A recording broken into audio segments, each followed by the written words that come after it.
Good afternoon. നമ്മൾ ഇന്ന് പഠിക്കാൻ പോകുന്ന നവസാമ്പത്തിക പരിഷ്കാരങ്ങളിലെ ഉദാരവൽക്കരണം, സ്വകാര്യവൽക്കരണം, ആഗോളവൽക്കരണം ഇവയെ കുറിച്ചാണ്.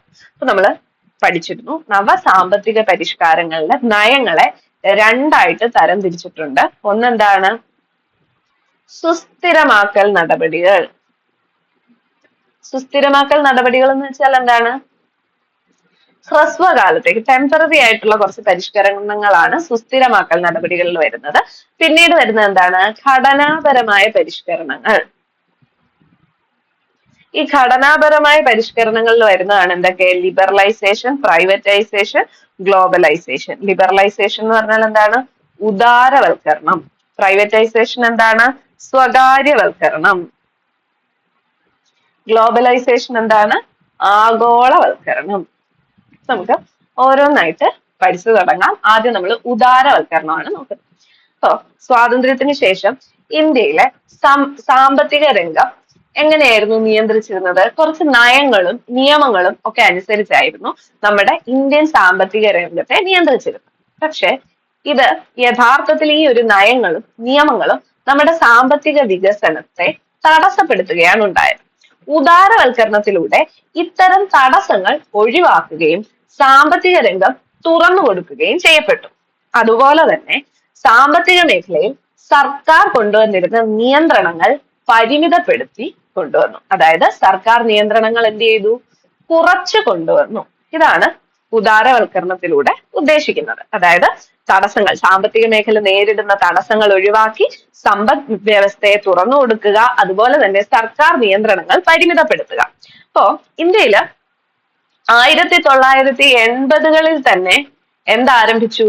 ഉദാരവൽക്കരണ പ്രവർത്തനങ്ങൾ ആരംഭിച്ചു. ഇനി നമ്മൾ നോക്കാൻ പോകുന്നത് ഉദാരവൽക്കരണത്തിന്റെ ഭാഗമായിട്ട് ഓരോരോ മേഖലകളിലും വന്ന മാറ്റങ്ങളെ കുറിച്ചാണ് നമ്മൾ നോക്കാൻ പോകുന്നത്. ഉദാരവൽക്കരണത്തിന്റെ ഫലമായിട്ട് ഓരോ മേഖലകളിലും വന്ന മാറ്റങ്ങളെ കുറിച്ച് നമുക്ക് നോക്കാം. ആദ്യം നമുക്ക് വ്യവസായ മേഖലയെ നോക്കാം. അപ്പോ വ്യവസായ മേഖലയിൽ 1991 നവസാമ്പത്തിക പരിഷ്കാരങ്ങൾക്ക് മുൻപും അതുപോലെ തന്നെ സാമ്പത്തിക പരിഷ്കാരങ്ങൾക്ക് ശേഷം ഉള്ള മാറ്റങ്ങളും നമുക്ക് നോക്കാം. എന്താണ് സാമ്പത്തിക പരിഷ്കാരങ്ങൾക്ക് മുൻപും ശേഷവും എന്തൊക്കെ മാറ്റമാണ് വന്നിരിക്കുന്നതെന്ന് നമുക്ക് നോക്കാം. അപ്പോ നിങ്ങളൊരു സംരംഭകനാണ്. 1991 മുൻപ്, സാമ്പത്തിക പരിഷ്കാരങ്ങൾ വരുന്നതിന് മുൻപ് നിങ്ങൾ ഒരു ബിസിനസ് തുടങ്ങാൻ പോവുകയാണ് എങ്കിൽ എന്തൊക്കെ ചെയ്യണമായിരുന്നു എന്ന് നോക്കാം. വ്യവസായം തുടങ്ങുന്നതിന്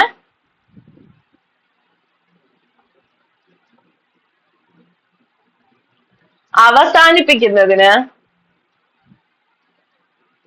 അതുപോലെ തന്നെ എത്രമാത്രം ഉൽപ്പാദിപ്പിക്കണം,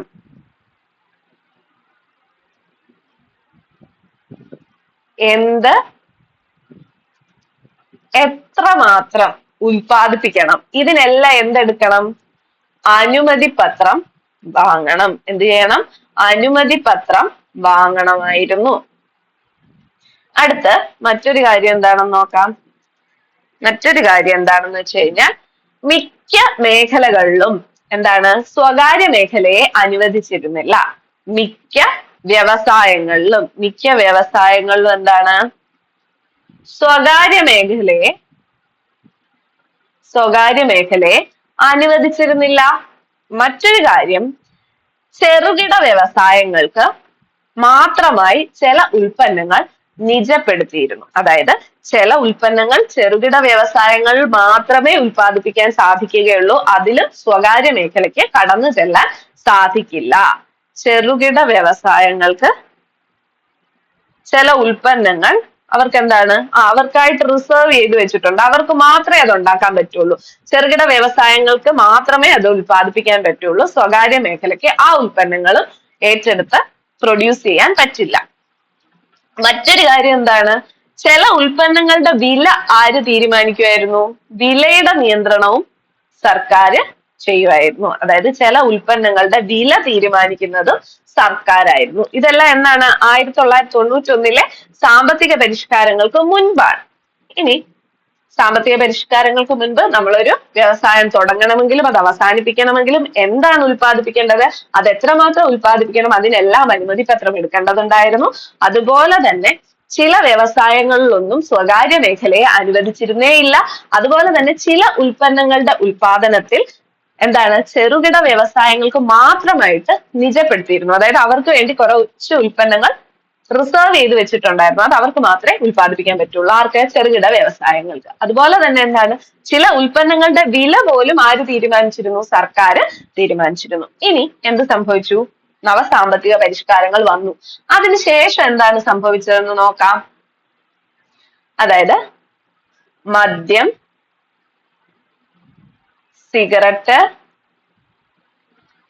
സിഗരറ്റ്, ആപൽക്കരമായിട്ടുള്ള രാസവസ്തുക്കൾ, വ്യാവസായിക ആവശ്യത്തിനുള്ള സ്ഫോടന വസ്തുക്കൾ, ഇലക്ട്രോണിക്സ്, വിമാന നിർമ്മാണ വ്യവസായം, ഔഷധ നിർമ്മാണ വ്യവസായം എന്നിവയൊഴികെയുള്ള മറ്റെല്ലാ വ്യവസായ ഉൽപ്പന്നങ്ങൾക്കും അനുമതി പത്ര സംവിധാനം ഒഴിവാക്കി. അതായത് ഏറ്റവും വേണ്ട മദ്യം, സിഗരറ്റ്, രാസവസ്തുക്കൾ, ആപൽക്കരമായിട്ടുള്ള രാസവസ്തുക്കൾ, അതുപോലെ തന്നെ വ്യാവസായിക ആവശ്യത്തിന് ഉപയോഗിക്കുന്ന സ്ഫോടക വസ്തുക്കൾ, ഇലക്ട്രോണിക്സ് ഉൽപ്പന്നങ്ങൾ, വിമാന നിർമ്മാണ വ്യവസായം, ഔഷധ നിർമ്മാണ വ്യവസായം, ഇവയ്ക്ക് മാത്രം മതി എന്ത്?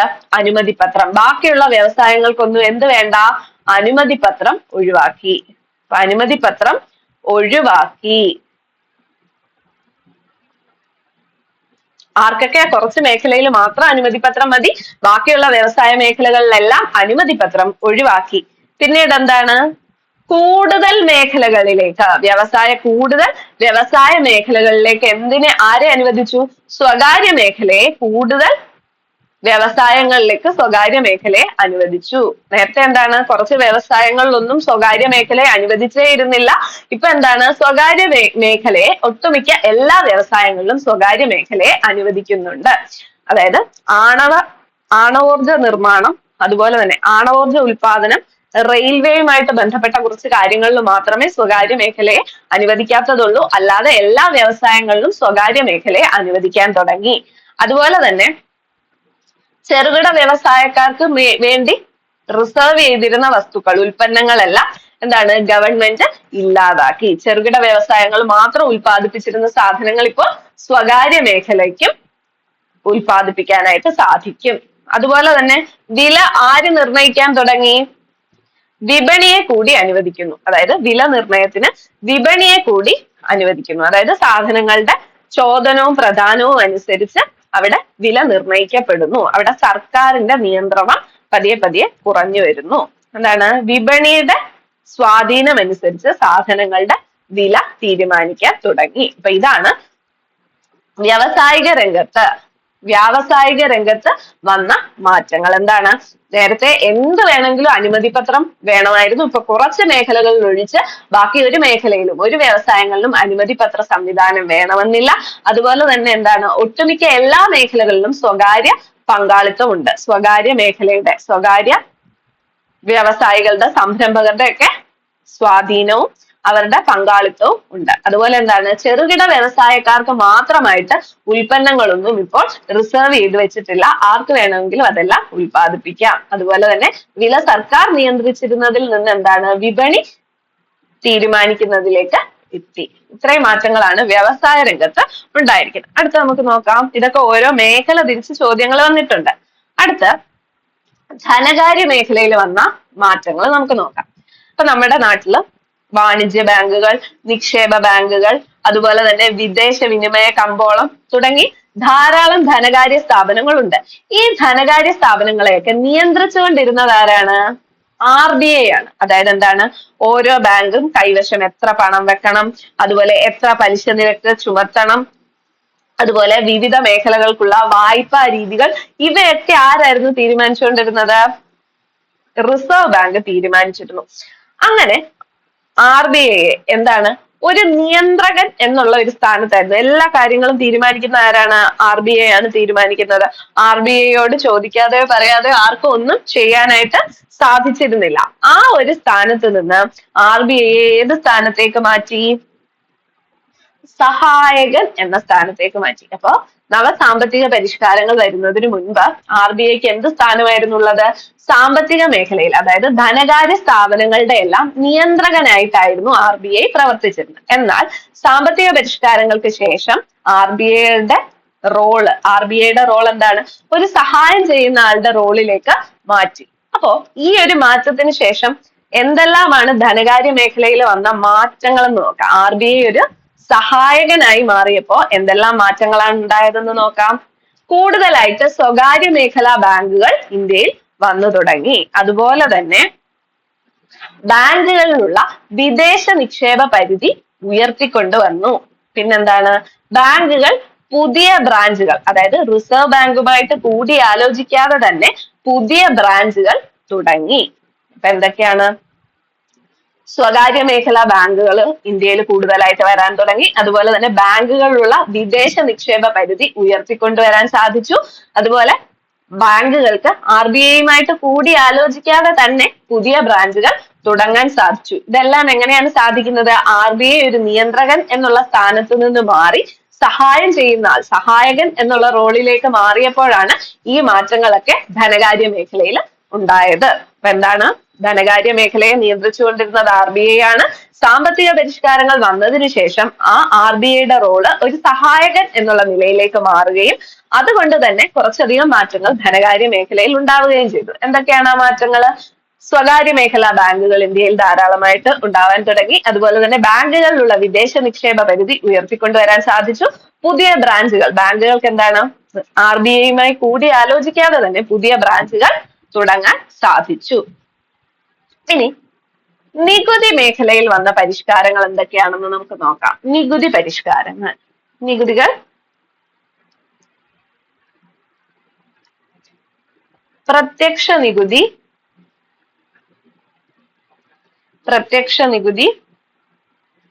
പരോക്ഷ നികുതി. പ്രത്യക്ഷ നികുതിയിൽ വരുന്നതാണ് ഏതൊക്കെ?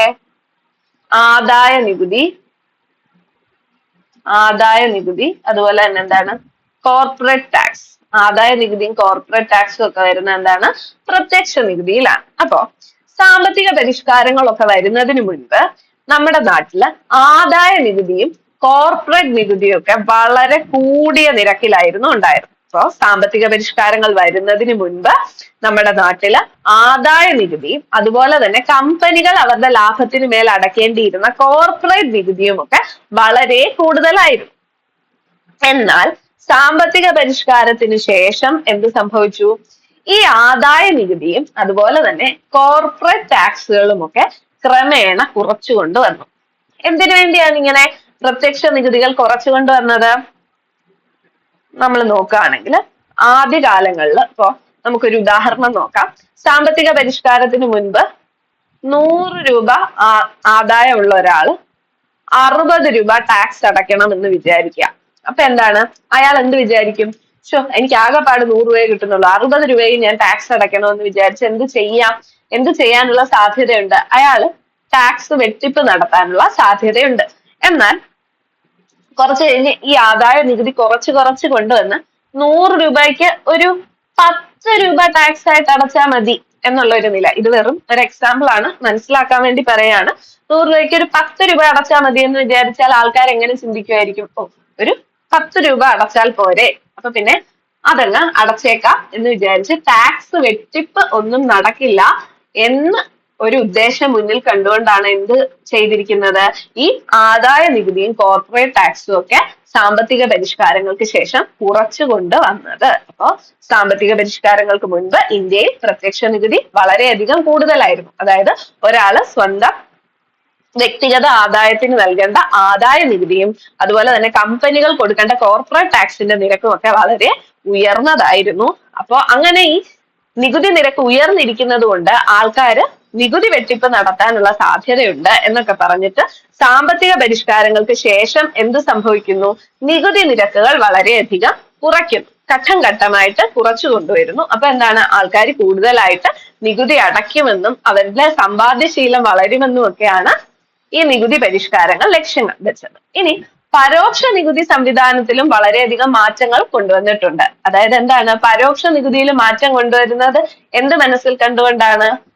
സാധനങ്ങളുടെ പൊതുവായ ഒരു ദേശീയ കമ്പോളം സൃഷ്ടിക്കണം. അതുപോലെ തന്നെ പരോക്ഷ നികുതി അടയ്ക്കുന്ന നടപടിക്രമങ്ങൾ ലഘൂകരിക്കുകയും ചെയ്യാനാണ് പരോക്ഷ നികുതി പരിഷ്കാരങ്ങൾ ലക്ഷ്യം വെച്ചത്. അതിന്റെ ഫലമായിട്ടാണ് എന്ത് വന്നത്? പരോക്ഷ നികുതിയായിട്ടുള്ള GST സംവിധാനമൊക്കെ നിലവിൽ വന്നത്. ഗുഡ്സ് ആൻഡ് സർവീസസ് ടാക്സ് ഒക്കെ ഈ ഒരു ലക്ഷ്യങ്ങളുടെ ഫലമായിട്ടാണ് വന്നത്. അപ്പം ആദായ നികുതിയിൽ, അതായത് പ്രത്യക്ഷ നികുതിയിൽ എന്ത് പരിഷ്കാരമാണ് കൊണ്ടുവന്നത്? ആദായ നികുതിയും കോർപ്പറേറ്റ് ടാക്സും ഒക്കെ ഘട്ടം ഘട്ടമായിട്ട് കുറച്ചു കൊണ്ടുവന്നു. ഇനി പരോക്ഷ നികുതി സംവിധാനത്തിൽ എന്താണ്? നടപടിക്രമങ്ങൾ ലഘൂകരിക്കാനും അതുപോലെ തന്നെ സാധനങ്ങളുടെ പൊതുവായ ഒരു ദേശീയ കമ്പോളം സൃഷ്ടിക്കാനും വേണ്ടിയുള്ള പരിഷ്കരണങ്ങൾ അവിടെ നടന്നു. അതിന്റെ ഫലമായിട്ടൊക്കെയാണ് എന്ത് വന്നത്? GST സംവിധാനമൊക്കെ നിലവിൽ വന്നത്. അപ്പൊ നികുതി മേഖലയിലുള്ള പരിഷ്കാരങ്ങളും നമ്മൾ നോക്കി. അടുത്ത് നമ്മൾ നോക്കുന്നത് വ്യാപാര നിക്ഷേപ നയ പരിഷ്കാരങ്ങളെ കുറിച്ചാണ്. വ്യാപാര നിക്ഷേപ നയ പരിഷ്കാരങ്ങളെ കുറിച്ചാണ് നമ്മൾ നോക്കുക. അപ്പോ സാമ്പത്തിക പരിഷ്കാരത്തിന് മുൻപ്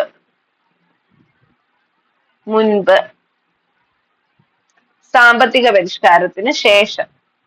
അപ്പോ സാമ്പത്തിക പരിഷ്കാരത്തിന് മുൻപ് നമ്മൾ സ്വാതന്ത്ര്യം കിട്ടിയതേ ഉള്ളൂ. നമ്മുടെ നാട്ടിലുള്ള വ്യവസായികൾക്ക് എല്ലാ രീതിയിലും ഉയർച്ച ഉണ്ടാകണം, അവർക്ക് വേറൊരു കോമ്പറ്റീഷനും ഉണ്ടാവരുതെന്നൊക്കെ വിചാരിച്ചിട്ട് നമ്മുടെ രാജ്യത്ത് കുറച്ച് പോളിസികൾ ഉണ്ടായിരുന്നു. എന്തൊക്കെയായിരുന്നു അത്? ഒന്നെന്ന് പറഞ്ഞു കഴിഞ്ഞാൽ നമ്മുടെ രാജ്യത്തേക്ക് ഇറക്കുമതി ചെയ്യുന്ന ഉൽപ്പന്നങ്ങൾക്ക് അളവുപരമായ നിയന്ത്രണം ഉണ്ടായിരുന്നു.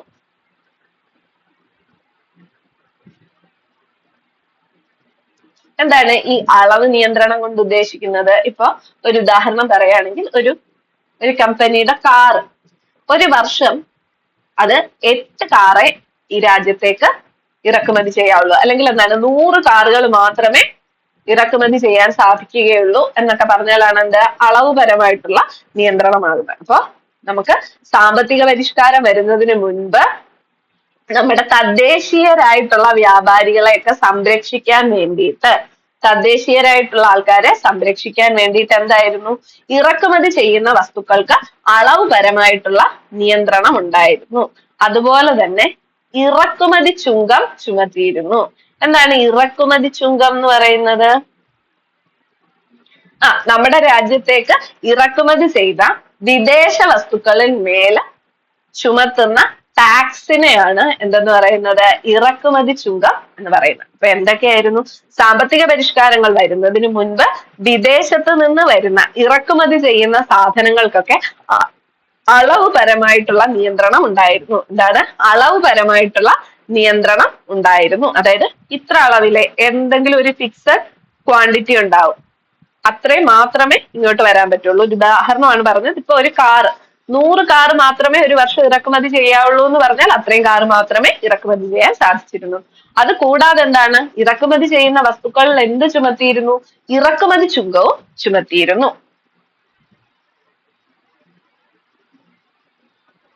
പിന്നെന്താണ്?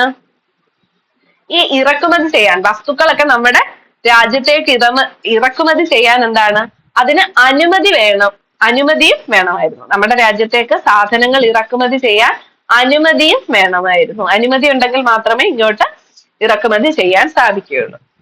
ഇത്രയാണ് സാമ്പത്തിക പരിഷ്കാരങ്ങൾക്ക് മുൻപ് ഉള്ള സ്ഥിതി. ഇനി സാമ്പത്തിക പരിഷ്കാരങ്ങൾക്ക് ശേഷം എന്താണ് സംഭവിച്ചതെന്ന് നോക്കാം. ഇറക്കുമതിയിലും കയറ്റുമതിയിലുമുള്ള അളവുപരമായ നിയന്ത്രണങ്ങൾ ഇല്ലാതാകുന്നു. അപ്പൊ എന്താണ്? ഇവിടെ നിന്ന് വിദേശ രാജ്യങ്ങളിലേക്ക് കയറ്റി അയക്കുന്ന സാധനങ്ങളുടെ അളവുപരമായിട്ടുള്ള നിയന്ത്രണവും അതുപോലെ ഇവിടുന്ന് വിദേശ രാജ്യങ്ങളിൽ നിന്ന് ഇങ്ങോട്ടേക്ക് ഇറക്കുമതി ചെയ്യപ്പെടുന്ന വസ്തുക്കളുടെ അളവുപരമായിട്ടുള്ള നിയന്ത്രണവും ഇല്ലാതാവുന്നു. അപ്പൊ എങ്ങനെ ഓർക്കുക? അളവുപരമായിട്ടുള്ള നിയന്ത്രണങ്ങളെല്ലാം ഇല്ലാതാക്കുന്നു. അതുപോലെ തന്നെ എന്താണ്? ഇറക്കുമതി ചുങ്ക നിരക്ക് കുറച്ചുകൊണ്ടുവരുന്നു. ഇറക്കുമതി ചുങ്കം എന്ത് ചെയ്യാണ്? അതിന്റെ നിരക്ക് കുറച്ചുകൊണ്ടുവരുന്നു. അതുപോലെ തന്നെ അപകടകരവും പരിസ്ഥിതിക്ക് പ്രശ്നമുണ്ടാക്കുന്നതുമായ വ്യവസായങ്ങൾക്കൊഴികെ മറ്റെല്ലാ വ്യവസായങ്ങൾക്കും ഇറക്കുമതി അനുമതി പത്രം ഇല്ലാതെയാക്കി. അപ്പൊ എന്തൊക്കെയാണ്? അതായത് സാമ്പത്തിക പരിഷ്കാരങ്ങൾക്ക് മുൻപുള്ള കാര്യം നമ്മൾ നോക്കുകയാണെങ്കിൽ അളവുപരമായിട്ടുള്ള നിയന്ത്രണമുണ്ട്. ഇറക്കുമതി ചുങ്കം, നല്ല രീതിയിൽ ഇറക്കുമതി ചുങ്കം ചുമത്തുന്നുണ്ടായിരുന്നു ഇറക്കുമതി ചെയ്യപ്പെടുന്ന വസ്തുക്കളിലെല്ലാം. അതുപോലെ തന്നെ ഒരു വസ്തു ഇങ്ങോട്ട് ഇറക്കുമതി ചെയ്യണമെങ്കിൽ അതിന് അനുമതി പത്രം, സമ്മതം കൂടി വേണം. ഇവിടെ രാജ്യത്ത് സമ്മതം ഉണ്ടെങ്കിലേ ഇറക്കുമതി ചെയ്യാനാകുള്ളൂ. ഇതൊക്കെ ഉണ്ടായിരുന്നു സാമ്പത്തിക പരിഷ്കാരങ്ങൾ വരുന്നതിന് മുൻപ്. സാമ്പത്തിക പരിഷ്കാരങ്ങൾക്ക് ശേഷം എന്താണ് സംഭവിച്ചത്?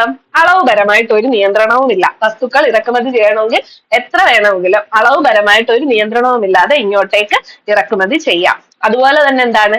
ഇറക്കുമതി ചുങ്കം, ഇങ്ങോട്ട് വിദേശത്ത് നിന്ന് നമ്മുടെ രാജ്യത്തേക്ക് ഇറക്കുമതി ചെയ്യപ്പെടുന്ന വസ്തുക്കളുടെ മേലെ ചുമത്തുന്ന ചുങ്കമായിട്ടുള്ള ഇറക്കുമതി ചുങ്കം, ഇറക്കുമതി ടാക്സ് എന്താണ്? അത് കുറച്ചുകൊണ്ട് വരുന്നു. അതുപോലെ തന്നെ എന്താണ്? അപകടകരവും പരിസ്ഥിതിക്ക് പ്രശ്നമുണ്ടാക്കുന്നതും ആയിട്ടുള്ള വ്യവസായങ്ങൾ ഒഴികെ മറ്റെല്ലാ വ്യവസായങ്ങൾക്കും എന്താണ്? ഇറക്കുമതി അനുമതി പത്രം ഇല്ലാതെ ആക്കുകയും ചെയ്തു. അപ്പൊ ഇത്രയും കാര്യങ്ങളാണ് വ്യാപാര നിക്ഷേപ നയ പരിഷ്കാരങ്ങളിൽ വരുന്നത്. അടുത്ത നമ്മൾ നോക്കുന്നത് വിദേശ വിനിമയ പരിഷ്കാരം, അതായത് ഫോറിൻ എക്സ്ചേഞ്ചിൽ വന്ന മാറ്റങ്ങൾ. വിദേശ വിനിമയ പരിഷ്കാരം, എന്ത് പരിഷ്കാരങ്ങളാണ് വന്നത്? അത് മൂലം ഉണ്ടായ മാറ്റം എന്താണെന്ന് നമുക്ക് നോക്കാം. അതായത് സാമ്പത്തിക പരിഷ്കാരം വന്ന സമയത്ത് 1991 സമയത്ത് എന്താണ്?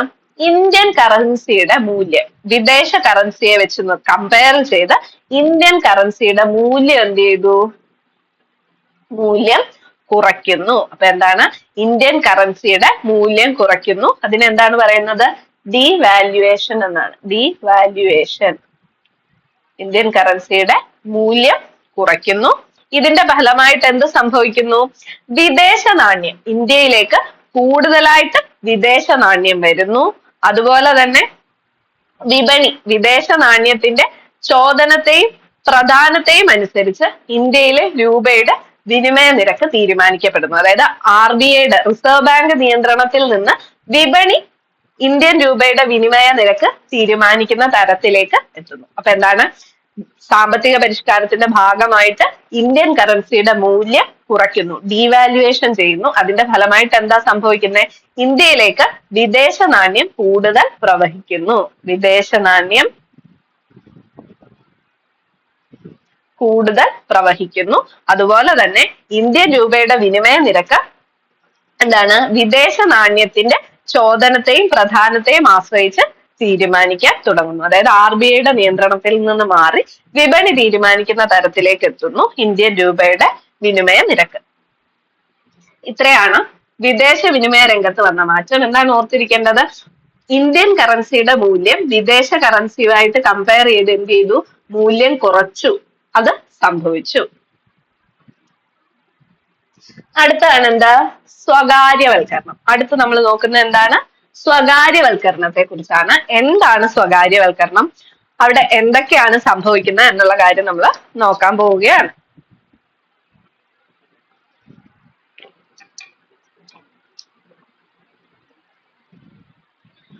ഒന്നെങ്കിൽ പൊതുമേഖലാ സ്ഥാപനങ്ങൾ, അതായത് എന്താണ്? സർക്കാരിന്റെ കീഴിലുള്ള സ്ഥാപനങ്ങൾ, സർക്കാർ സ്ഥാപനങ്ങൾ, സർക്കാരിന്റെ കീഴിലുള്ള പൊതുമേഖലാ സ്ഥാപനങ്ങൾ എന്ത് ചെയ്യുന്നു? സ്വകാര്യവൽക്കരണം വരുമ്പോൾ അവരുടെ ഉടമസ്ഥാവകാശം സ്വകാര്യ മേഖലയ്ക്ക് കൈമാറുന്നു. അതായത് മൊത്തത്തിൽ ഒരു പൊതുമേഖലാ സ്ഥാപനത്തിന്റെ ഉടമസ്ഥാവകാശം ഒരു സ്വകാര്യ വ്യക്തിക്ക്, ഒരു സ്വകാര്യ കമ്പനിക്ക് കൈമാറുന്നു. അതല്ലെങ്കിൽ എന്താണ്? ഒരു പൊതുമേഖലാ സ്ഥാപനത്തിന്റെ നിർവഹണ ചുമതല, അതായത് അതിന്റെ മാനേജ്മെന്റ് കുറച്ചു കാലത്തേക്ക് ഒരു സ്വകാര്യ വ്യക്തിക്കോ സ്വകാര്യ കമ്പനിക്കോ നൽകുന്നു. ഇതിനെയാണ് എന്തെന്ന് പറയുന്നത്? സ്വകാര്യവൽക്കരണം കൊണ്ട് ഉദ്ദേശിക്കുന്നത്. അപ്പൊ സർക്കാരിന്റെ കീഴിലുള്ള ഒരു സ്ഥാപനം ഒന്നെങ്കിൽ അതിന്റെ ഉടമസ്ഥാവകാശം പൂർണ്ണമായിട്ട് ഒരു സ്വകാര്യ വ്യക്തിക്കോ സ്വകാര്യ കമ്പനിക്കോ നൽകുന്നു. അതായത് സ്വകാര്യ മേഖലയിലേക്ക് ഒരു പൊതുമേഖലാ സ്ഥാപനത്തിന്റെ ഉടമസ്ഥാവകാശം വിട്ടുകൊടുക്കുന്നു. അതല്ലെങ്കിൽ എന്താണ്? ഒരു പൊതുമേഖലാ സ്ഥാപനം അതിന്റെ മാനേജ്മെന്റ് അത് നടപ്പിലാക്കുന്നത്, അതിന്റെ നിർവഹണ ചുമതല ആർക്ക് കൈമാറാം? സ്വകാര്യ മേഖലയ്ക്ക് കൈമാറുന്നു. ഇതിനെയാണ് സ്വകാര്യവൽക്കരണം എന്ന് പറയുന്നത്, എന്നതുകൊണ്ട് ഉദ്ദേശിക്കുന്നത്. അങ്ങനെ 1991 ശേഷം ഇന്ത്യയിലുള്ള നിരവധി പൊതുമേഖലാ സ്ഥാപനങ്ങൾ സ്വകാര്യവൽക്കരിക്കപ്പെട്ടിട്ടുണ്ട്. ഉദാഹരണത്തിന് Maruti Udyog limited, modern food industries limited ഇവയൊക്കെ സ്വകാര്യവൽക്കരിച്ച സ്ഥാപനങ്ങൾക്ക് ഉദാഹരണമാണ്. പൊതുമേഖലാ സ്ഥാപനമായിട്ട് ഇരുന്നിട്ട് പിന്നീട് സ്വകാര്യവൽക്കരിക്കപ്പെട്ട സ്ഥാപനങ്ങളാണ് മാരുതി ഉദ്योग ലിമിറ്റഡും അതുപോലെ തന്നെ മോഡേൺ ഫുഡ് ഇൻഡസ്ട്രീസ് ലിമിറ്റഡും ഒക്കെ.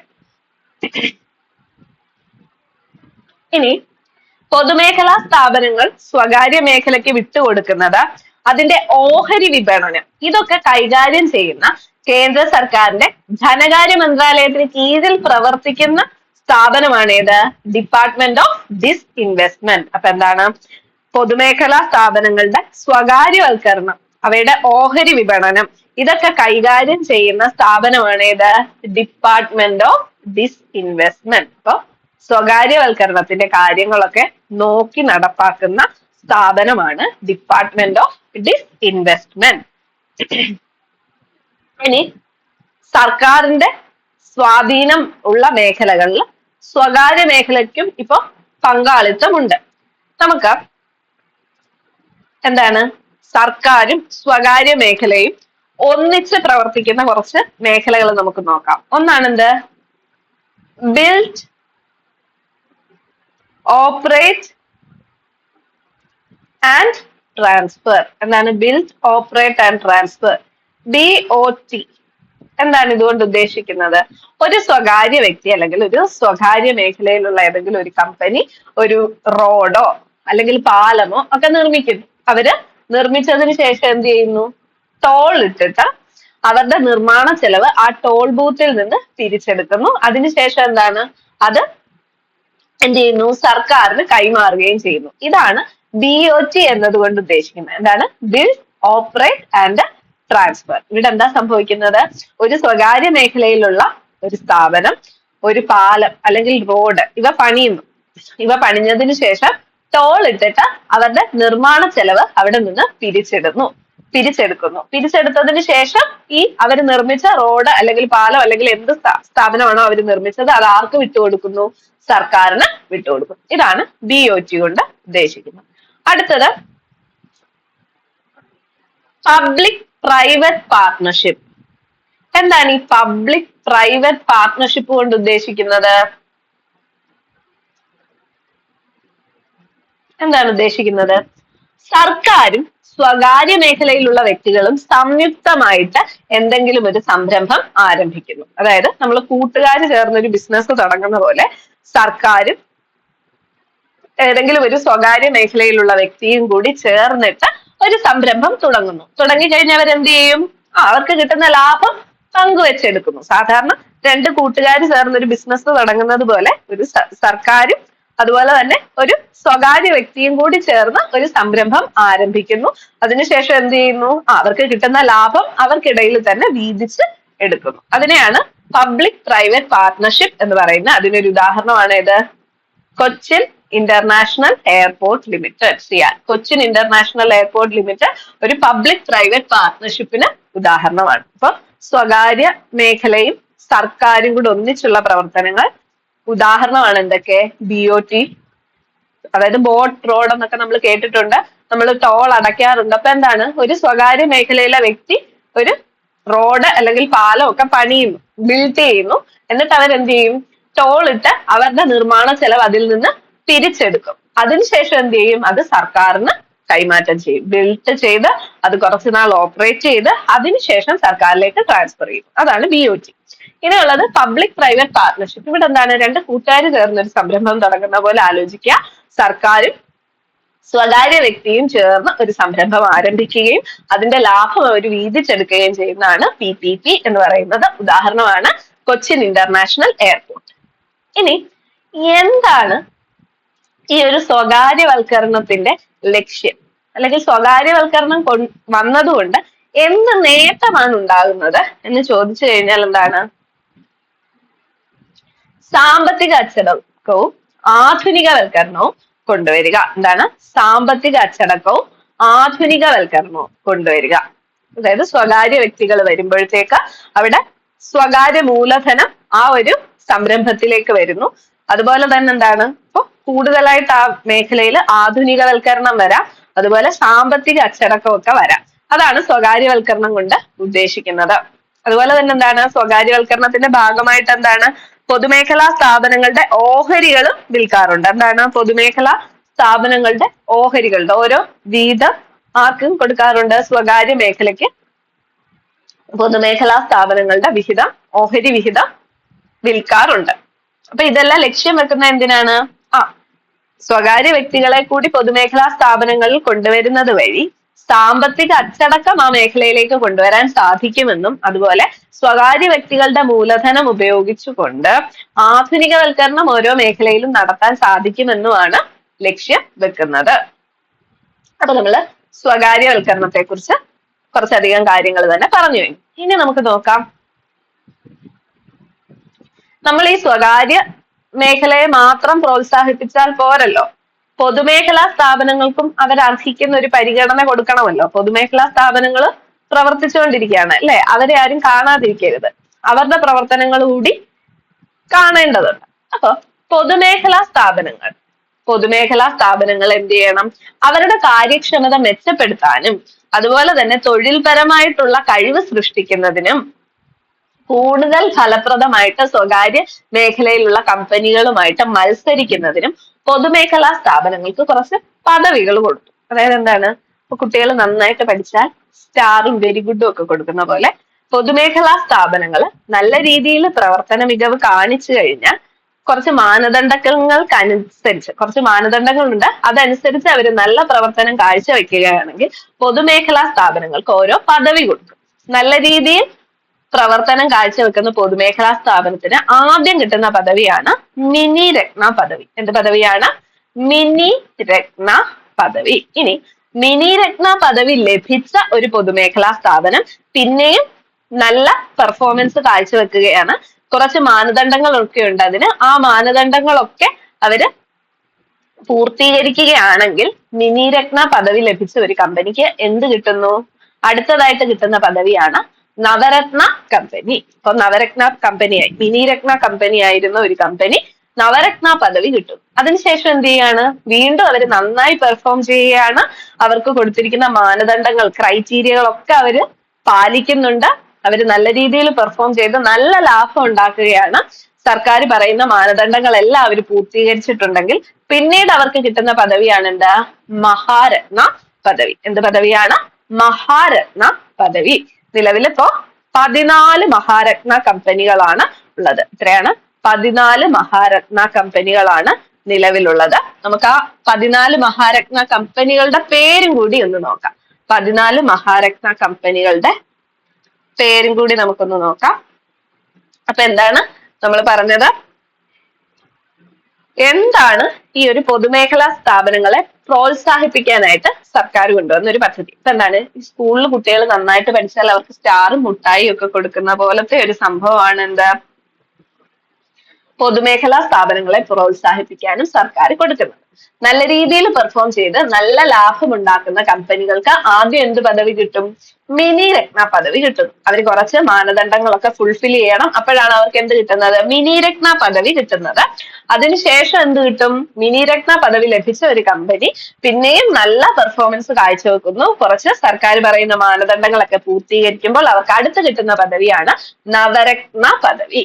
അതിനുശേഷം വീണ്ടും നല്ല ലാഭമുണ്ടാക്കി സർക്കാർ പറയുന്ന മാനദണ്ഡങ്ങളൊക്കെ പൂർത്തീകരിച്ച് വരികയാണെങ്കിൽ അവസാനം കിട്ടുന്ന പദവിയാണ് എന്ത്? മഹാരത്ന പദവി.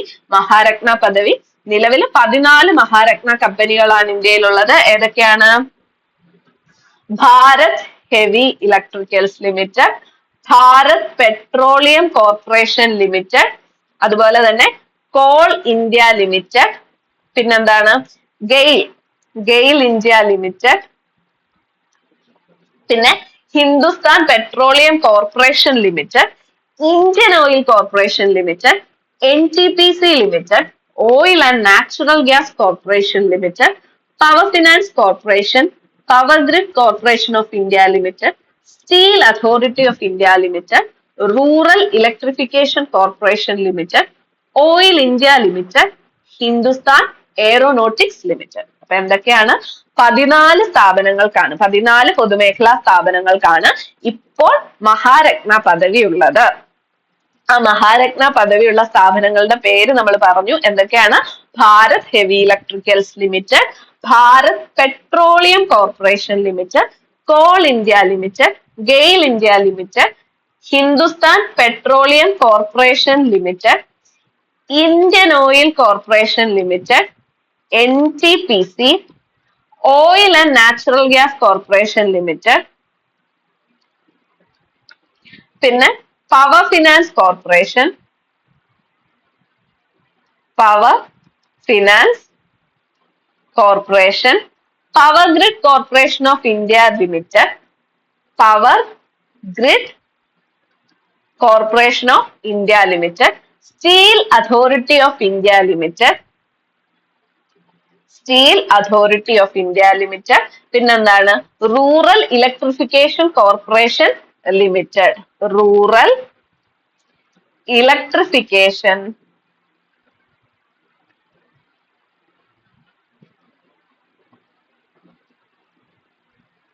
Corporation limited.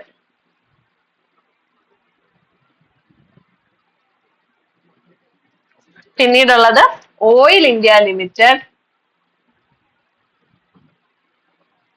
അതുപോലെ ഹിന്ദുസ്ഥാൻ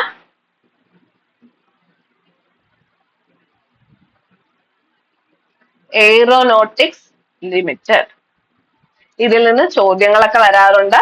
മഹാരത്ന പദവിയുള്ള സ്ഥാപനങ്ങൾ അല്ലാത്തത് എന്നൊക്കെയുള്ള തരത്തിലുള്ള ചോദ്യങ്ങൾ വരാറുണ്ട്. അപ്പൊ എന്താണ്, നിലവില് 14 മഹാരത്ന സ്ഥാപനങ്ങളാണുള്ളത്. അവയുടെ പേരൊക്കെ നമ്മൾ നോക്കി. ഇനി ഇങ്ങനെ ഈ ഒരു പദവികൾ കിട്ടുന്ന മിനിരത്ന, നവരത്ന, മഹാരത്ന പദവികൾ കിട്ടുന്ന സ്ഥാപനങ്ങൾക്ക് എന്താണ് ഈ ഒരു പദവിയോടൊപ്പം അവർക്ക് സ്വയംഭരണാവകാശവും, എന്താണ് സ്വയംഭരണാവകാശവും ഭരണനിർവഹണ ചുമതലകളും ഒക്കെ ലഭിക്കും. അപ്പൊ എന്താണ്, നല്ല രീതിയിൽ പെർഫോം ചെയ്ത് മിനിരത്ന, നവരത്ന, മഹാരത്ന കമ്പനികളാവുന്ന ആ പദവി കിട്ടുന്ന സ്ഥാപനങ്ങൾക്ക് എന്താണ് നേട്ടം?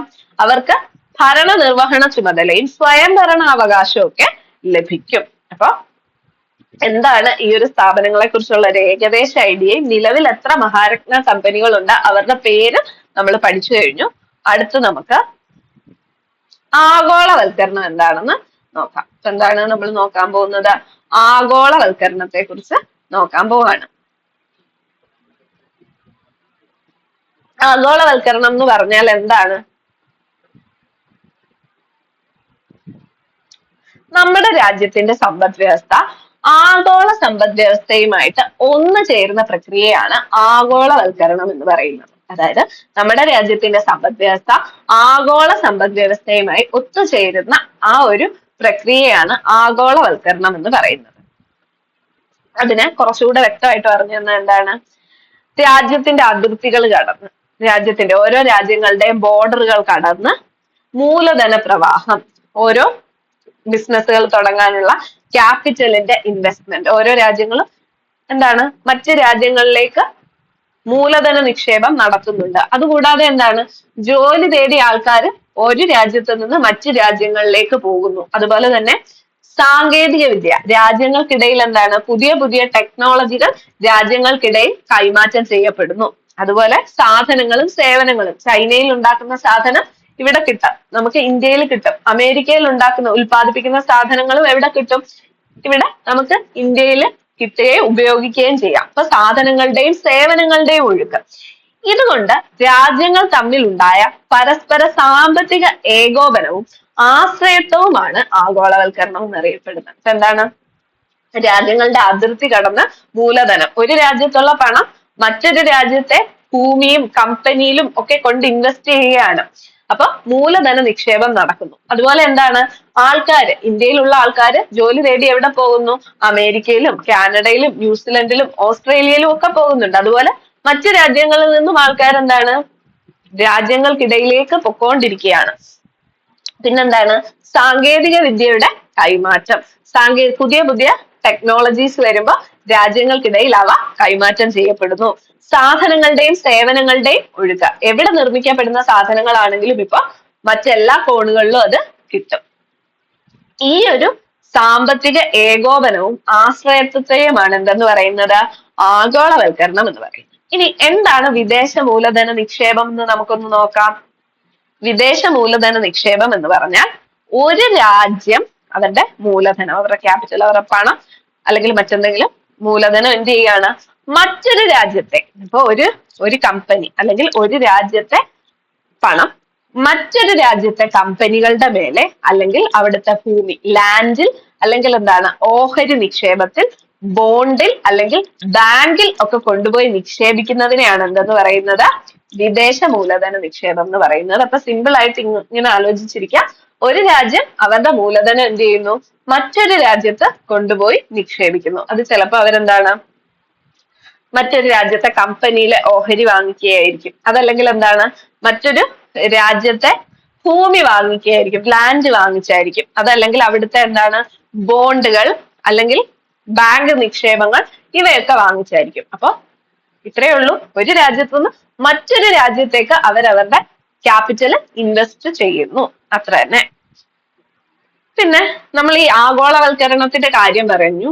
ആഗോളവൽക്കരണവുമായിട്ട് ബന്ധപ്പെട്ട മറ്റു കുറച്ച് കാര്യങ്ങളും കൂടി നമ്മൾ ആലോചിക്കണം. ആഗോളവൽക്കരണം ഇപ്പൊ ഈ രാജ്യങ്ങളുടെ അതിർത്തി കടന്ന് ജനങ്ങളും മറ്റ് ടെക്നോളജികളും ഒക്കെ കൈമാറ്റം ചെയ്യപ്പെടാൻ മറ്റൊരു കാര്യം കൂടിയുണ്ട്. എന്താണ്, വളരെ വേഗം വളർന്നുകൊണ്ടിരിക്കുന്ന വാർത്താവിനിമയ രംഗവും അതുപോലെ തന്നെ എന്താണ് ഗതാഗത രംഗം, ബുള്ളറ്റ് ട്രെയിൻ, അതുപോലെ തന്നെ എന്താണ് വിമാനങ്ങൾ, കപ്പലുകൾ, അങ്ങനെയുള്ള ഗതാഗത മാർഗങ്ങളും എന്ത് ചെയ്തു, ഈ ഒരു ആഗോളവൽക്കരണത്തിന്റെ ആക്കം കൂട്ടുകയുണ്ടായി.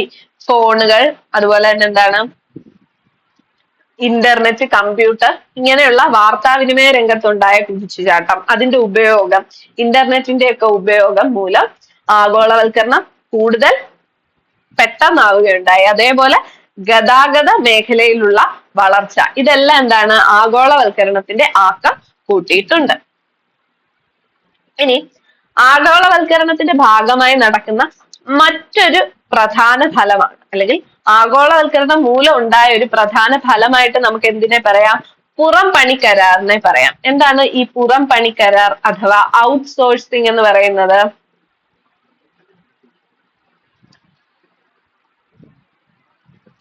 ഒരു കമ്പനി, ഇപ്പോ ഉദാഹരണം പറയാൻ, അമേരിക്കയിലുള്ള ഒരു കമ്പനി പണ്ട് അവരവരുടെ രാജ്യത്തിനുള്ളിൽ തന്നെയായിരുന്നു അവരുടെ ചെറിയ ചെറിയ കുറച്ച് ജോലികൾ, അതായത് വോയിസ് കോളുകൾ, അല്ലെങ്കിൽ എന്താണ് അവർക്ക് എന്തെങ്കിലും ഒരു രേഖ സൂക്ഷിക്കണം, അക്കൗണ്ടുകൾ സൂക്ഷിക്കണം, ഇങ്ങനെയൊക്കെയുള്ള കാര്യം അവരവരുടെ രാജ്യത്തിനുള്ളിൽ തന്നെയുള്ള വ്യക്തികൾക്കായിരുന്നു കൊടുത്തിരുന്നത്. പക്ഷെ ആഗോളവൽക്കരണം, സാമ്പത്തിക പരിഷ്കാരങ്ങളും ഒക്കെ വന്നതിന് ശേഷം അവർക്ക് എന്ത് ചെയ്യാം, അവർക്ക് ഏറ്റവും വൈദഗ്ധ്യത്തോടെയും ഏറ്റവും സൂക്ഷ്മതയോടെയും ഇതേ ജോലി ചെയ്യുന്ന മറ്റൊരു രാജ്യത്തെ വ്യക്തികളെ ഈ ജോലികൾ ഏൽപ്പിക്കാം. അപ്പൊ എന്താണ് ഗുണം? കുറച്ചുകൂടി വേതനം കുറവായിരിക്കും. അവർക്ക് എന്താണ്, അവരുടെ രാജ്യത്തുള്ള വ്യക്തികൾക്ക് കൊടുക്കുന്നതിനേക്കാൾ കുറഞ്ഞ വേതനം കൊടുത്താൽ മതിയാകും മറ്റു രാജ്യത്തുള്ള ഒരു വ്യക്തിയെ ഇതേ ജോലി ഏൽപ്പിക്കുമ്പോൾ. അതിനെയാണ് എന്തെന്ന് പറയുന്നത്, പുറം പണി കരാർ എന്ന് പറയുന്നത്. അപ്പൊ അമേരിക്കയിലുള്ള ഒരു കമ്പനി അവരുടെ ജോലികൾ ആരെ ഏൽപ്പിക്കുന്നു, ഇന്ത്യയിലുള്ള ഒരു കമ്പനിയെ ഏൽപ്പിക്കുന്നു. അപ്പൊ അവിടുത്തെ ആൾക്കാർ ചെയ്യുന്ന അതേ ജോലിയാണ് ഇന്ത്യയിലും ചെയ്യുന്നത്. പക്ഷെ എന്താണ്, കൂടുതൽ വൈദഗ്ധ്യത്തോടെയും സൂക്ഷ്മതയോടുകൂടിയും ഇന്ത്യയിൽ അത് ചെയ്യും. അതുപോലെ എന്താണ്, വേതനവും കുറവ് മതി, അതായത് സാലറി കുറവ് മതി. അങ്ങനെയുള്ള ജോലി കൈമാറ്റത്തെയാണ് എന്തെന്ന് പറയുന്നത്, പുറം പണി കരാർ എന്ന് പറയുന്നത്. ഇതും എന്തിന്റെ ഭാഗമായിട്ട് സംഭവിച്ചതാണ്, ആഗോളവൽക്കരണത്തിന്റെ ഭാഗമായിട്ട് സംഭവിച്ചതാണ്. ഇവിടെ കുറഞ്ഞ വേതന നിരക്ക്, വിദഗ്ധ തൊഴിലാളികളുടെ ലഭ്യത എന്നിവ സാമ്പത്തിക പരിഷ്കരണത്തിന് ശേഷമുള്ള കാലഘട്ടത്തിൽ പുറം കരാർ പണിയുടെ ഒരു ആഗോള കേന്ദ്രമായി ഇന്ത്യയെ മാറ്റി. അപ്പൊ എന്താണ്, നല്ല എഫിഷ്യന്റ് ആയിട്ട് ജോലി ചെയ്യുന്ന ആൾക്കാർ, അതുപോലെ തന്നെ സാലറി വളരെ കുറച്ച് മതി എന്നുള്ള കാരണം കൊണ്ട് ഒരുപാട് അധികം വിദേശ കമ്പനികൾ അവര് പുറം പണി കരാർ ആരെ ഏൽപ്പിക്കുന്നുണ്ട്, ഇന്ത്യയിലുള്ള വ്യക്തികളെ ഏൽപ്പിക്കുന്നുണ്ട്, ഇന്ത്യയിലുള്ള കമ്പനികളെ ഏൽപ്പിക്കുന്നുണ്ട്. ഇനി ആഗോളവൽക്കരണത്തെയും, അതായത് മൊത്തത്തിൽ ആഗോളവൽക്കരണത്തെയും ഉദാരവൽക്കരണത്തെയും ഒക്കെ പ്രോത്സാഹിപ്പിക്കുന്ന കുറച്ച് സ്ഥാപനങ്ങളെ നമുക്ക് നോക്കാം. ആദ്യമായിട്ട് നമുക്ക് നോക്കാനുള്ളതാണ് ആര്, വേൾഡ് ട്രേഡ് ഓർഗനൈസേഷൻ. എന്താണ് വേൾഡ് ട്രേഡ് ഓർഗനൈസേഷൻ. നമുക്ക് നോക്കാം വേൾഡ് ട്രേഡ് ഓർഗനൈസേഷനെ കുറിച്ച്.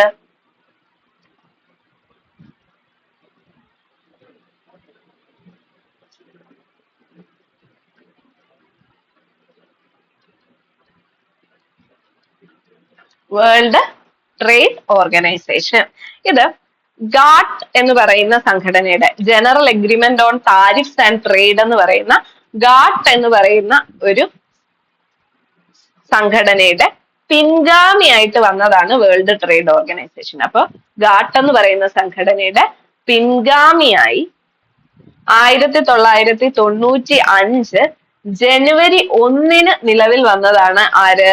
World trade organisation. ആസ്ഥാനം എവിടെയാണ്? ജനീവയാണ് ആസ്ഥാനം. അപ്പൊ ഗാട്ട് എന്ന് പറയുന്ന general agreement on tariffs and trade എന്ന് പറയുന്ന സംഘടനയുടെ പിൻഗാമിയായിട്ട് 1995 ജനുവരി 1 ജനീവ ആസ്ഥാനമാക്കി നിലവിൽ വന്ന സംഘടനയാണ് വേൾഡ് ട്രേഡ് ഓർഗനൈസേഷൻ. സോ ഈ വേൾഡ് ട്രേഡ് ഓർഗനൈസേഷൻ എന്തിനെ അമിതമായിട്ട് പ്രോത്സാഹിപ്പിക്കുന്നുണ്ട്? നന്നായിട്ട് പ്രോത്സാഹിപ്പിക്കുന്നുണ്ട് ആഗോളവൽക്കരണത്തെ. അപ്പൊ എന്താണ്? ആഗോളവൽക്കരണത്തെ വളരെയധികം പ്രോത്സാഹിപ്പിക്കുന്ന സംഘടനയാണ് ആര്? World trade organisation. അതിന്റെ ഭാഗമായിട്ട് അവർക്ക് ഒരുപാടധികം പോളിസികളും ഉണ്ട്.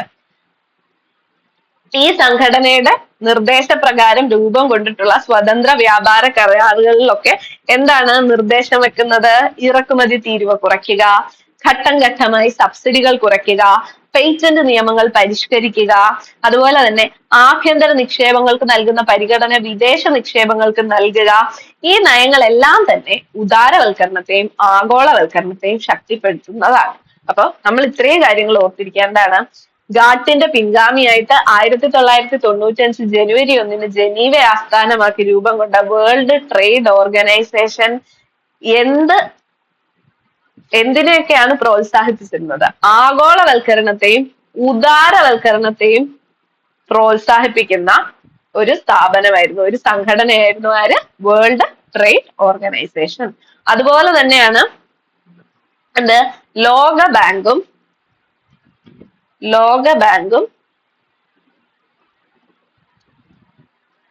ഇന്റർനാഷണൽ മോണിറ്ററി ഫണ്ടും. ഈ സ്ഥാപനങ്ങൾ അമേരിക്കയിലെ വാഷിംഗ്ടൺ ആസ്ഥാനമായി പ്രവർത്തിക്കുന്ന സ്ഥാപനങ്ങളാണ്. വാഷിംഗ്ടൺ ആസ്ഥാനമായി പ്രവർത്തിക്കുന്ന സ്ഥാപനങ്ങളാണ് ഏതൊക്കെ? ലോകബാങ്കും അന്താരാഷ്ട്ര നാണ്യനിധിയും. ഇവരും എന്താണ്? ആഗോളവൽക്കരണത്തെ പ്രോത്സാഹിപ്പിക്കുന്ന, ആഗോളവൽക്കരണത്തെ ശക്തിപ്പെടുത്തുന്ന തരം നയങ്ങൾ ഫോളോ ചെയ്യുന്ന സംഘടനകളാണ് ലോകബാങ്കും ഇന്റർനാഷണൽ മോണിറ്ററി ഫണ്ടും. അപ്പൊ നമ്മൾ എന്തൊക്കെ നോക്കി? ആഗോളവൽക്കരണം എന്താണെന്ന് നോക്കി. രാജ്യങ്ങൾ തമ്മിൽ അതിർത്തികളില്ലാതെ ഉള്ള എന്താണ്? ആൾക്കാരുടെയും മൂലധനത്തിന്റെയും സാങ്കേതിക വിദ്യയുടെയും ഒക്കെ കൈമാറ്റത്തെയാണ് ആഗോളവൽക്കരണം എന്ന് പറയുന്നത്. ഈ ആഗോളവൽക്കരണത്തെ പ്രോത്സാഹിപ്പിക്കുന്ന സംഘടനകളാണ് വേൾഡ് ട്രേഡ് ഓർഗനൈസേഷനും ലോകബാങ്കും IMF-ഉം എല്ലാം. ആഗോളവൽക്കരണത്തിന്റെ ഭാഗമായിട്ട് വരുന്ന ഒരു കാര്യമാണ് പുറം പണിക്കരാർ. അതായത് വിദേശ രാജ്യത്ത് ഉള്ള കുറച്ച് ജോലികൾ എന്ത് ചെയ്യുന്നു? മറ്റ് രാജ്യങ്ങളിലേക്ക് അവർ കൊടുക്കുന്നു. വൈദഗ്ധ്യമേറിയ സൂക്ഷ്മതയോടെ ആ ജോലി ചെയ്യുന്ന, വേതനം കുറച്ച് മാത്രം വാങ്ങിക്കുന്ന രാജ്യങ്ങളിലേക്ക് ഈ തൊഴിലുകൾ കൊടുക്കുന്നു. അതിനെയാണ് എന്തെന്ന് പറയുന്നത്? പുറം പണിക്കരാർ, ഔട്ട്സോഴ്സിംഗ് എന്ന് പറയുന്നത്. വൈദഗ്ധ്യമേറിയ തൊഴിലാളികളുടെ പ്രസൻസ് കൊണ്ടും വേതനം വളരെ കുറവായതുകൊണ്ടും ഒക്കെ ഇന്ത്യ എന്താണ്? ഇത്തരം പുറം പണിക്കരാറിന്റെ ഒരു കേന്ദ്രമാണ് ഇന്ത്യ. ഇത്രയും കാര്യങ്ങൾ ഓർത്തു വെക്കാം. ഇനി നമുക്ക് നോക്കാനുള്ളത് ഇത്രയും കാര്യങ്ങൾ നമ്മൾ പറഞ്ഞു. ഇനി നമുക്ക് നോക്കാനുള്ളത് എന്താണ്? ഇത്രയാണ് സാമ്പത്തിക പരിഷ്കാരങ്ങൾ കൊണ്ട്, ഉദാരവൽക്കരണവും സ്വകാര്യവൽക്കരണവും ആഗോളവൽക്കരണവും ഒക്കെ കൊണ്ട് വിവിധ മേഖലകളിൽ വന്ന മാറ്റങ്ങളെ കുറിച്ചെല്ലാം നമ്മൾ വിശദമായിട്ട് നോക്കി. ഇനി നമുക്ക് നോക്കാനുള്ളത് ശരിക്കും ഇത് ലക്ഷ്യം വെച്ച ഫലം കണ്ടോ? നമ്മൾ എന്താ പറഞ്ഞത്? നികുതി നിരക്കൊക്കെ കുറച്ചു കൊണ്ടുവന്നു. അപ്പൊ എന്താണ്? ആൾക്കാർ നികുതി കുറയ്ക്കുമ്പോ എന്താണ്? കൂടുതൽ നികുതി കൊടുക്കും. അപ്പൊ നമുക്ക് നികുതിയിൽ നിന്നുള്ള വരുമാനം കൂടും. അതുപോലെ എന്താണ്? വ്യവസായ രംഗത്തുള്ള പലതരം മാറ്റങ്ങളും എന്താണ്? ഭാവിയിൽ നമുക്ക് നേട്ടം ഉണ്ടാകും എന്ന് പറഞ്ഞാണ് നമ്മൾ ഈ സാമ്പത്തിക പരിഷ്കരണങ്ങളെല്ലാം ഇന്ത്യയിൽ ഇംപ്ലിമെന്റ് ചെയ്തത്. യഥാർത്ഥത്തില് എന്തൊക്കെ മാറ്റമാണ് ഇനി വന്നത് എന്ന് നമുക്ക് നോക്കാം. ഓരോ മേഖല തിരിച്ച് നമ്മൾ നോക്കാൻ പോവാണ്. ആദ്യം നമ്മൾ നോക്കുന്ന എന്താണ്? സാമ്പത്തിക വളർച്ചയും തൊഴിലും. ഇപ്പൊ എന്താണ്? കൂടുതൽ വിദേശ മൂലധന നിക്ഷേപമൊക്കെ ഉണ്ടാകുന്നു, ഇവിടെ വിദേശ കമ്പനികളൊക്കെ വരുന്നു. അപ്പൊ നമ്മൾ എന്താണ് വിചാരിക്കേണ്ടത്? കൂടുതലായിട്ട് തൊഴില് കൂടും എന്നാണ് നമ്മൾ ധരിക്കുന്നത്. പക്ഷെ എന്താണ്? സാമ്പത്തിക പരിഷ്കരണത്തിന്റെ ഭാഗമായിട്ട് GDP വളർച്ചാ നിരക്ക് വർദ്ധിച്ചുവെങ്കിലും തൊഴിലവസരങ്ങൾ വേണ്ട വിധത്തിൽ സൃഷ്ടിക്കപ്പെട്ടിട്ടില്ല.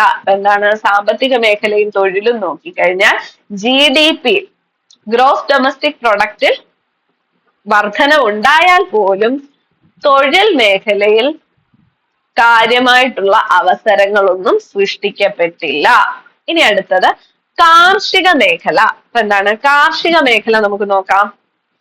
കാർഷിക മേഖല നോക്കുകയാണെങ്കിൽ നമ്മള് ഹരിത വിപ്ലവത്തിന്റെ സമയത്തൊക്കെ കാർഷിക മേഖലയിൽ ഒരുപാടധികം ശ്രദ്ധ ചെലുത്തിയിരുന്നു. എന്നാൽ ഈ സാമ്പത്തിക പരിഷ്കരണങ്ങളൊക്കെ വന്നപ്പോഴത്തേക്ക് നമ്മൾ കാർഷിക മേഖലയെ വേണ്ട വിധത്തിൽ പരിഗണിച്ചുമില്ല.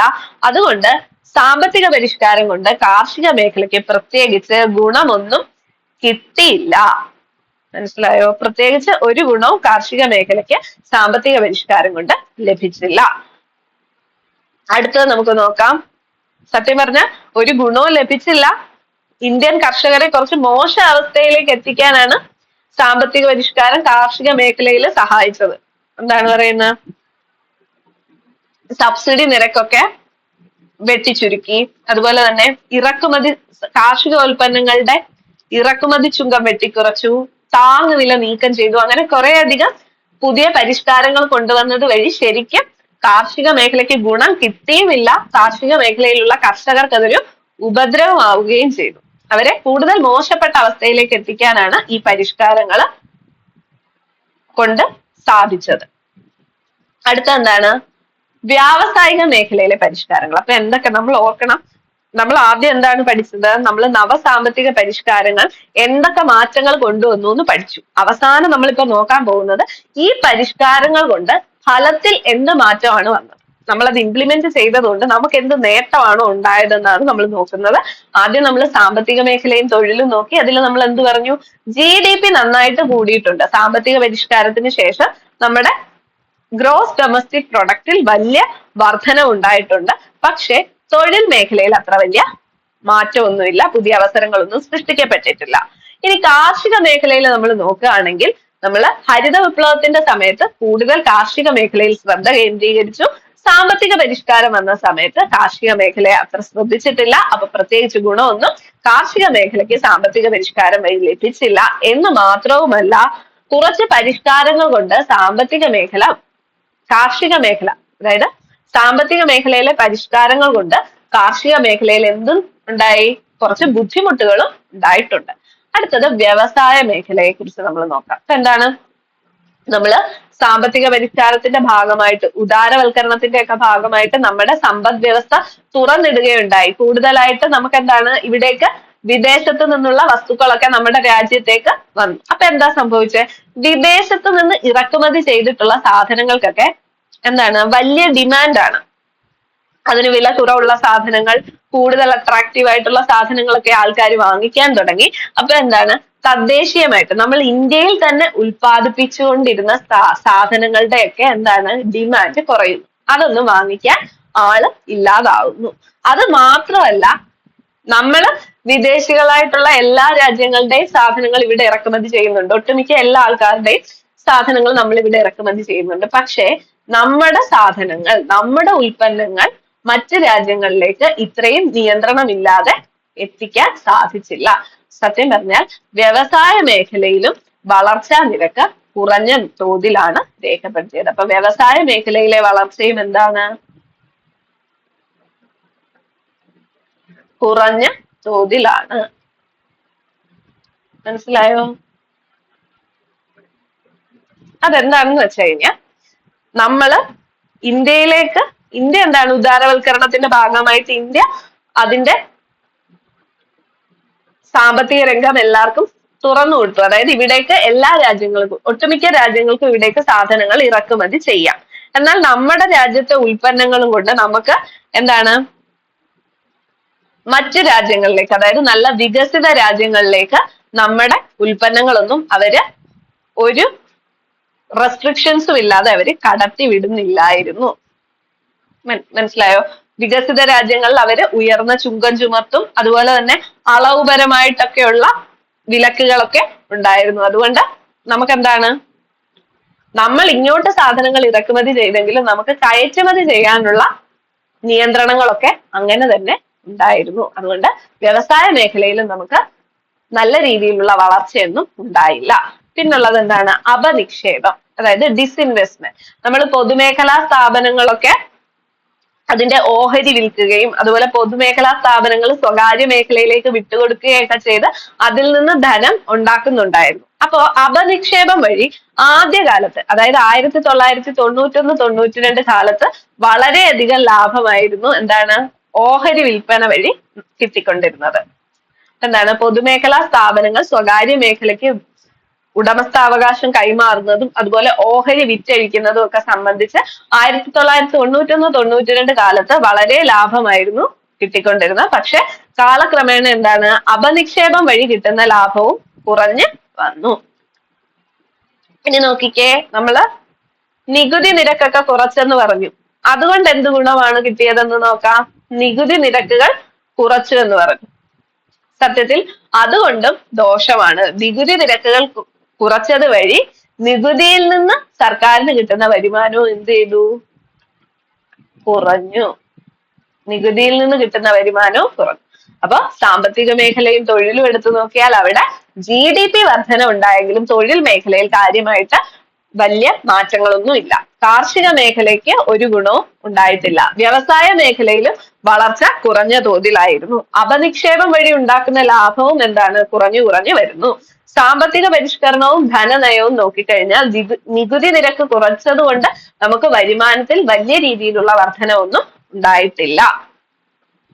ഇത്രയും കാര്യങ്ങളാണ് അതുമായിട്ട് ബന്ധപ്പെട്ട് പറയുന്നത്. അപ്പോ ഈ പുതിയ സാമ്പത്തിക പരിഷ്കാരം വന്നതിൽ നിന്ന് ആർക്കാണ് നേട്ടം ഉണ്ടായത്?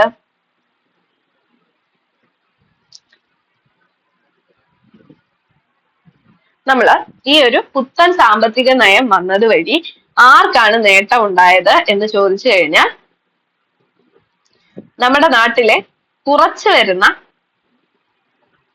ഇന്ത്യൻ സാഹചര്യത്തിലുള്ള കുറച്ച് ധനികർക്ക് ധാരാളം വീണ്ടും എന്താണ്, വരുമാനം വർദ്ധിച്ചു. ചെറിയ ശതമാനം വരുന്ന സമ്പന്നരുടെ വരുമാനം വർദ്ധിപ്പിക്കാൻ മാത്രമേ സാമ്പത്തിക പരിഷ്കാരം സഹായിച്ചിട്ടുള്ളൂ. അതുപോലെ നമ്മുടെ നാട്ടില് പുത്തൻ സാമ്പത്തിക പരിഷ്കാരങ്ങൾ വരുന്ന സമയത്ത് നമ്മുടെ രാജ്യത്തെ ഏറ്റവും വലിയ പ്രശ്നമായിട്ട് പറഞ്ഞിരുന്നത് എന്താണ്, അസമത്വങ്ങളാണ്. ഇന്ത്യൻ സമൂഹത്തിലുള്ള അസമത്വങ്ങളാണ് ഏറ്റവും വലിയ പ്രശ്നമായിട്ട് പറഞ്ഞിരുന്നത്. അതിന്നും നിലനിൽക്കുന്നുണ്ട്. അതുപോലെ തന്നെ സാമ്പത്തിക പരിഷ്കാരം വഴി ആർക്ക് മാത്രമേ കൂടുതലായിട്ട് വരുമാനം വർദ്ധിച്ചുള്ളൂ? ഒരു ചെറിയ ശതമാനം സമ്പന്നരുടെ മാത്രമേ വരുമാനം വർദ്ധിച്ചുള്ളൂ. അതുപോലെ തന്നെ നമ്മൾ നോക്കുകയാണെങ്കിൽ കാർഷിക മേഖലയേക്കാൾ കൂടുതൽ ഏറ്റവും കൂടുതൽ വളർച്ച വന്നത് ഏത് മേഖലയിലാണ്? സേവന മേഖലയിലാണ്. ഏറ്റവും കൂടുതൽ വളർച്ച വന്ന, സാമ്പത്തിക പരിഷ്കാരം കൊണ്ട് ഏറ്റവും കൂടുതൽ വളർച്ച വന്നത് ഏത് മേഖലയ്ക്കാണ്? സേവന മേഖലയ്ക്കാണ്. അപ്പൊ സാമ്പത്തിക പരിഷ്കാരം ഏറ്റവും സഹായിച്ചത് ആരെയൊക്കെയാണെന്ന് ചോദിച്ചു കഴിഞ്ഞാൽ നമ്മുടെ രാജ്യത്ത് വരുന്ന ചെറിയ വിഭാഗം സമ്പന്നരെ ധാരാളമായിട്ട് സഹായിച്ചിട്ടുണ്ട്. പിന്നെന്താണ്, നമ്മളുടെ രാജ്യത്ത് നവസാമ്പത്തിക പരിഷ്കാരം വന്ന കാലഘട്ടത്തിൽ നമ്മുടെ രാജ്യത്തെ ഏറ്റവും വലിയ പ്രശ്നമായിട്ട് പറഞ്ഞിരുന്നത് അസമത്വങ്ങളാണ്. അത് ഇപ്പോഴും ഈ അസമത്വങ്ങളൊക്കെ നിലനിന്നു പോകുന്നു. അതുപോലെ തന്നെ സാമ്പത്തിക പരിഷ്കാരം കൊണ്ട് ഏറ്റവും അധികം വളർച്ച പ്രാപിച്ചത് സേവന മേഖലയാണ്. ഇത്രയും കാര്യങ്ങളാണ് ഫലത്തിൽ സാമ്പത്തിക പരിഷ്കാരം നമ്മുടെ രാജ്യത്ത് എന്തൊക്കെ മാറ്റമാണ് കൊണ്ടുവന്നത് എന്ന് ചോദിച്ചാൽ പറയാനായിട്ട് സാധിക്കുന്നത്. അപ്പൊ ഇത്രയാണ് നമുക്ക് നവസാമ്പത്തിക പരിഷ്കാരങ്ങളെ കുറിച്ച് പഠിക്കാനുള്ളത്. അപ്പോൾ എല്ലാവർക്കും താങ്ക് യു.